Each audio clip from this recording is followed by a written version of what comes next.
नमस्कार दोस्तों। आर के हिंदी दुनिया में आप सबका बहुत बहुत स्वागत है। आज हम लोग पढ़ने वाले हैं 10वीं कक्षा स्पर्श किताब से मीरा जी के पद, भाग दूसरा, मीराबाई। पद का प्रारंभ करने से पहले मीरा जी की एक छोटी सी जानकारी हम लोग प्राप्त कर लेते हैं। मीरा सन 1503 में इनका जन्म माना जाता है और 1546 ईस्वी में इनकी मृत्यु मानी जाती है। मीरा का जन्म जोधपुर के चोकड़ी कुकड़ी गांव में 1503 ईस्वी को माना जाता है। उनके पिता का नाम रतन सिंह तथा माता का नाम वीर कुमारी था। बचपन से ही वे कृष्ण भक्ति के रंग में रंग गई थी। 13 वर्ष की आयु में मेवाड़ के महाराणा सांगा के पुत्र भोजराज से उनका विवाह हुआ। उनका जीवन दुखों की छाया में ही बीता।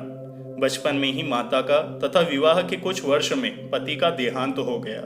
वे भौतिक जीवन से निराश होकर वृंदावन में श्री कृष्ण की भक्ति करने लगी। अब हम लोग देखते हैं मीरा जी का जीवन परिचय। मीराबाई मध्यकालीन सगुन भक्ति धारा की कवयित्री मानी जाती है। इन्होंने श्री कृष्ण को अपना आराध्य माना तथा उनकी भक्ति में इन्होंने अपना जीवन समर्पित कर दिया। उनके श्री कृष्ण पर गाए भजन संपूर्ण भारतवर्ष में प्रसिद्ध है। वे संत रैदास को अपना गुरु मानती थी। मीरा हिंदी और गुजराती दोनों की कवयित्री मानी जाती है। मीरा के पदों की भाषा में राजस्थानी, ब्रज और गुजराती का मिश्रण पाया जाता है। कहीं कहीं पर पंजाबी, खड़ी बोली और पूर्वी के प्रयोग भी मिल जाते हैं। इनकी प्रमुख रचनाएं हैं नरसी जीरो माहिरो, गीत गोविंद की टीका, राग गोविंद, सोरठ के पद, मीराबाई की मल्हार। कविता का प्रारंभ करने से पहले पाठ प्रवेश देख लेते हैं। पारिवारिक पीड़ा से छुटकारा पाने के लिए मीरा अपना सब कुछ त्याग कर वृंदावन में जा बसे और श्री कृष्ण की भक्ति में डूब गए। श्री कृष्ण की दीवानी मीरा दूसरे पद में श्री कृष्ण से प्रार्थना करती है कि उन्हें चाकर रख लिया जाए। चाकरी से होने वाले लाभों का वर्णन मीरा ने इन पदों के माध्यम से किया है। चाकरी करते हुए मीरा जी दिन भर श्री कृष्ण के साथ रहना चाहती है, बाग सजाना चाहती है, वृंदावन की गलियों में श्री कृष्ण की लीला गाना चाहती है। वे अपने आराध्य का श्रृंगार करना चाहती है। इन पदों में मीरा जी श्री कृष्ण की चाकरी करते हुए अपनी मन की भावनाओं को पूर्ण करना चाहती है। तो आइए कविता का प्रारंभ करते हैं। साम माने चाकर राखो जी, चाकर राखो जी, साम माने चाकर राखो जी, गिरधारी लाला माने चाकर राखो जी, श्याम माने चाकर राखो जी। इस पहले पद का अर्थ है, मीरा जी अपने आराध्य से कहती है कि हे श्री कृष्ण, मुझे अपना चाकर बना लीजिए, अपनी सेविका बना लीजिए। बचपन में गोवर्धन नामक पर्वत को अपनी छोटी उंगली पर उठाने वाले हे गिरधारी लाल, मुझे अपने पास चाकर बनाकर रख लीजिए। चाकर रहस्यु बाग लगास्यु, नित उठ दर्शन पास्यु, नित उठ दर्शन पास्यु। बिंद्रावन री कुंज गली में, बिंद्रावन री कुंज गली में, गोविंद लीला गास्यु। साम माने चाकर राखो जी, चाकर राखो जी, साम माने चाकर राखो जी। इन पंक्तियों में मीरा जी चाकरी करते हुए कौन कौन से कार्य करेगी इसका विवरण दे रही है। मीरा जी कहती है कि हे प्रभु, आपकी चाकरी करते हुए मैं आपका बाग सजाऊंगी, आपके बाग की बागवानी करूंगी। प्रतिदिन सुबह होते ही उठकर आपके दर्शन पाऊंगी। वृंदावन की संकरी सी पतली सी गलियों में आपकी लीला का गुणगान गाती फिरूंगी।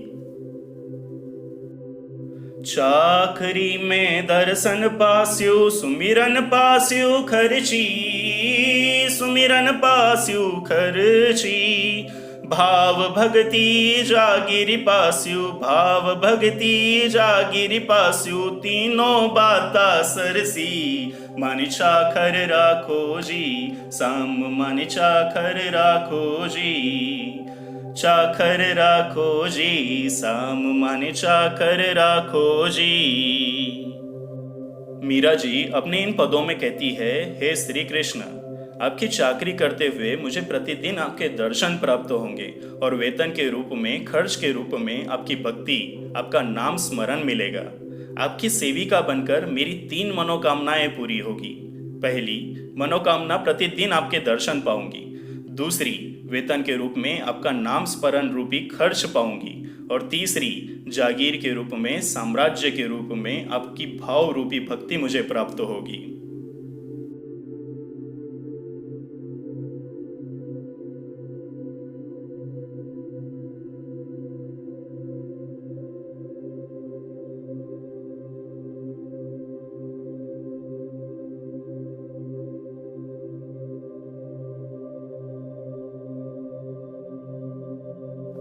मोर मुकुट पीतांबर सोहे, गल वैजंती माला, गल वैजंती माला। विंद्रावन में धेनु चरावे, विंद्रावन में धेनु चरावे, मोहन मुरली वाला। मान चाखर राखो जी, साम मान चाखर राखो जी, चाखर राखो जी, साम मन चाखर राखो जी। मीरा जी ने इन पदों में श्री कृष्ण की मनोहरी छवि को प्रस्तुत किया है। मीरा जी कहती है कि श्री कृष्ण ने मोर के पंखों का मुकुट और पीले वस्त्र धारण किए हैं। उनके गले में वैजंती फूलों की माला है। वृंदावन में गाय चराते हुए जब मोहन मुरली बजाते हैं तो वे बड़े ही सुहावने लगते हैं। उनकी इस छवि को देखकर सभी उन पर मोहित हो जाते हैं। ऊंचा ऊंचा महल बनावा, बिच बिच राखू बारी, बिच बिच राखू बारी। सावरियेरा दर्शन पास्यु, सावरियेरा दर्शन पास्यु, पहन कुसुम्बी साड़ी। मन चाकर राखो जी, साम मन चाकर राखो जी, चाकर राखो जी, साम मन चाकर राखो जी। मीरा जी ने इन पदों में कहा है कि वे श्री कृष्ण की चाकरी करते हुए बगीचे के बीचों बीच ऊंचे महल बनाएगी। वे कुसुम्बी साड़ी पहनकर, अर्थात लाल रंग की साड़ी पहनकर, साज श्रृंगार करके अपने आराध्य श्री कृष्ण के दर्शन लेगी। इस पद में कुसुम्बी साड़ी का वर्णन आया है। कुसुम एक रंग का नाम होता है। कुसुम्ब का अर्थ होता है लाल रंग। कुसुम्ब एक पौधा होता है जो 5-6 फुट ऊंचा होता है, जो रबी फसल के साथ खेतों के बीजों या फूलों के लिए बोया जाता है। चुने हुए फूलों को कपड़े में रखकर ऊपर से खार मिला दिया जाता है। पीले फूल खार आदि मिलने से लाल हो जाते हैं। इसे ही कुसुम्बी रंग कहा जाता है। आधी रात प्रभु दर्शन दीजो, जमुना जी रे तीरा, जमुना जी रे तीरा। मीरा रा प्रभु गिरधर नागर, मीरा रा प्रभु गिरधर नागर, हिवड़ो घनो अधीरा। मन चाखर राखो जी, साम मन चाखर राखो जी, चाखर राखो जी, साम मन चाखर राखो जी। मीरा जी अपने अंतिम पद में कहती है कि हे मेरे प्रभु गिरधर नागर, आप मुझे आधी रात में ही यमुना नदी के किनारे दर्शन दे दीजिए, क्योंकि मेरा मन इतना अधीर है, इतना बेचैन है कि मैं और प्रतीक्षा नहीं कर सकती। धन्यवाद।